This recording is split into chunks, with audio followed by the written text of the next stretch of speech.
एक लड़का था, ठीक ठाक घर से था।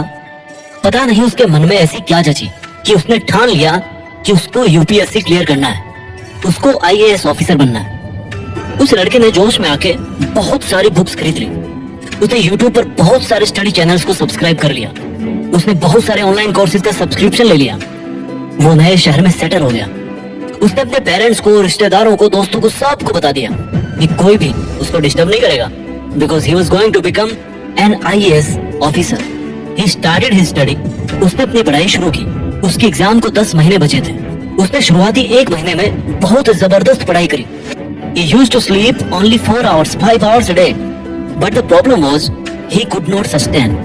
उसकी मेहनत केवल 1 महीने चली। His motivation expired. वो तंग आ चुका था पढ़ाई से। वो पढ़ाई से इतना चिढ़ने लगा कि वो वापस धीरे धीरे अपने उसी पुराने बोरिंग शेड्यूल में आ गया। And he could not clear the exam. ऐसा हमारे देश में बहुत सारे स्टूडेंट्स के साथ में होता है। देखो, जिंदगी में सक्सेस पाने के लिए मोटिवेशन केवल 1% काम आता है। Rest 99% is nothing but self discipline. From day 1 to day 1000, day 2000, you must have to follow the schedule. जब एक बॉक्सर ओलंपिक्स में गोल्ड मेडल लेकर के आता ना, तो उसके लिए उसका सेल्फ डिसिप्लिन सबसे ज्यादा रिस्पॉन्सिबल होता है उसको वहां तक पहुंचाने के लिए।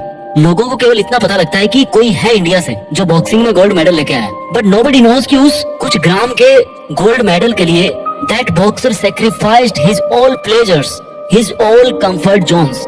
उस बॉक्सर ने पहले दिन से लेकर के 10वीं साल तक वही शेड्यूल फॉलो किया है जिसको कुछ लोग बोरिंग कहते हैं। उसने जंक फूड को छोड़ करके 10 साल तक कार्ब, फैट एंड प्रोटीन इनके बैलेंस पे फोकस किया है। उसने हर मौसम, हर साल डेली बहुत घंटे प्रैक्टिस करी है, बहुत पसीना बहाया है। ये लोगों को लगता है कि उसने गोल्ड मेडल के लिए गेम खेला है। No no my dear, no. उसने गोल्ड मेडल के लिए नहीं बल्कि खुद के सामने और पूरी दुनिया के सामने ये प्रूफ करने के लिए गोल्ड मेडल जीता है कि वो एक नॉर्मल लाइफ नहीं जीना चाहता। He desires something better. अनुशासन आपकी वो क्षमता है जिससे आप वो काम उस टाइम पर कर पाते हैं जब आपको उस काम को करना चाहिए। Very simple. और उस काम को करने के लिए ये जरूरी नहीं कि आप उस काम को पसंद करें या ना पसंद। यस माय डियर, दिन में 15 घंटे किताब को सामने रखकर 3 साल तक मेहनत करना एक बहुत ही बोरिंग प्रोसेस है। कोई नहीं करना चाहेगा, बट इससे कोई फर्क नहीं पड़ता कि कोई उस बोरिंग काम को कितने साल तक करना चाहेगा या नहीं करना चाहेगा। It doesn't matter. फर्क मुझे तो इस बात से पड़ेगा कि मुझे वो काम करना है, चाहे कितना ही बोरिंग हो।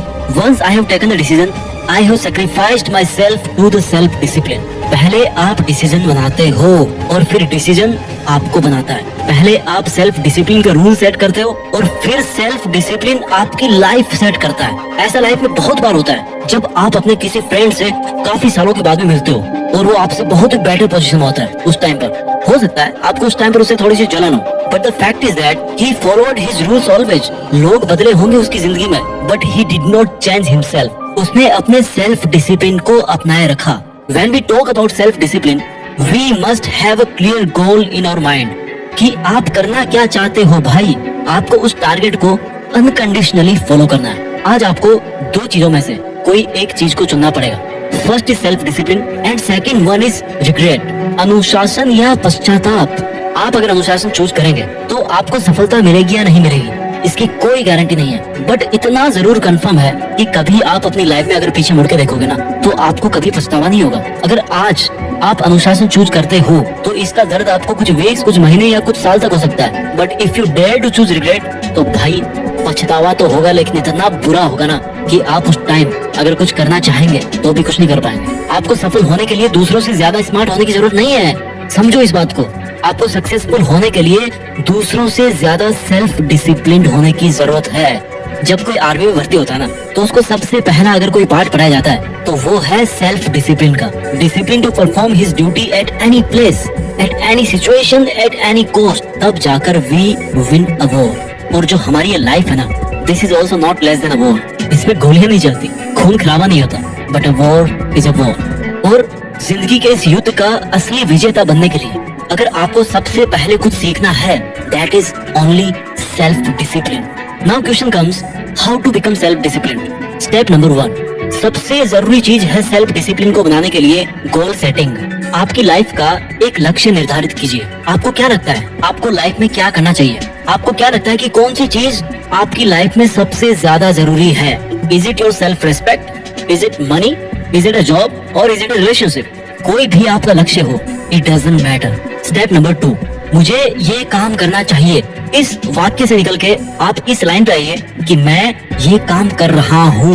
द मोमेंट यू रियलाइज कि आपको ये काम करना चाहिए, you must not wait for anything. आपको अपने उस आइडिया पर काम करना शुरू कर देना है at that very very very first moment. जो रेस में सबसे पहले स्टार्ट करता है ना, उसके चांसेस भी ज्यादा होते हैं सबसे आगे रहने के, सब्जेक्टेड टू हिज परसिस्टेंस। यानी कि लगातार काम करने की जो आदत होती है ना, वो ही रेस में सबसे ज्यादा आगे आपको लेकर के जाती है। Step number 3, create a deadline. जब कोई रेस शुरू होती है तो जो दौड़ने वाला होता है उसके सामने एक टारगेट होता है कि वो रेस 100 मीटर की है या 10 किलोमीटर की है। उस रनर की तैयारी और माइंडसेट भी उसी तरह से होता कि वो अपने आप को मेंटली तैयार कर सके। मैंने बहुत पहले एक वीडियो में कहा था कि किसी भी काम को करने के लिए आपको उस काम को सबसे पहले अपने विचारों में करना होता है। सबसे बड़ा काम होता है किसी भी काम को करने का, पहले खुद को ये समझाना कि मुझे ये काम करना चाहिए, मैं ये काम कर सकता हूँ या मैं इसी काम को करने के लिए बना हूँ। You have to win yourself, so you must set a deadline कि मुझे ये काम करना है और कितने समय में करना है। हो सकता है आपका लॉन्ग विजन हो 10 साल का, हो सकता है आप वहाँ पर 5 साल में पहुंच जाओ, बहुत अच्छी मेहनत थी आपकी, या हो सकता है आप 20 साल में भी ना पहुंचो, बट रफली you must set a target कि यार ये काम मुझे 10 साल में करना है। स्टेप नंबर 4, जब आपने एक बार बहुत बड़ा टारगेट सेट कर लिया तो अब आपको बार बार ये सोचने की जरूरत नहीं है कि आपको इतना बड़ा काम करना, आपको इतना बड़ा काम करना, आप कैसे करोगे कैसे करोगे। आपको केवल इस पर ध्यान देना है कि आज के दिन में मैं कैसे उस मंजिल के एक और कदम पास जाकर के खड़ा हो जाऊं। वो जो टारगेट है ना, that should work like a magnet. जो चुंबक होती है ना, वो लोहे को खींचती है अपनी तरफ, है ना। तो वो जो मंजिल है ना, that is magnet and you are iron my dear.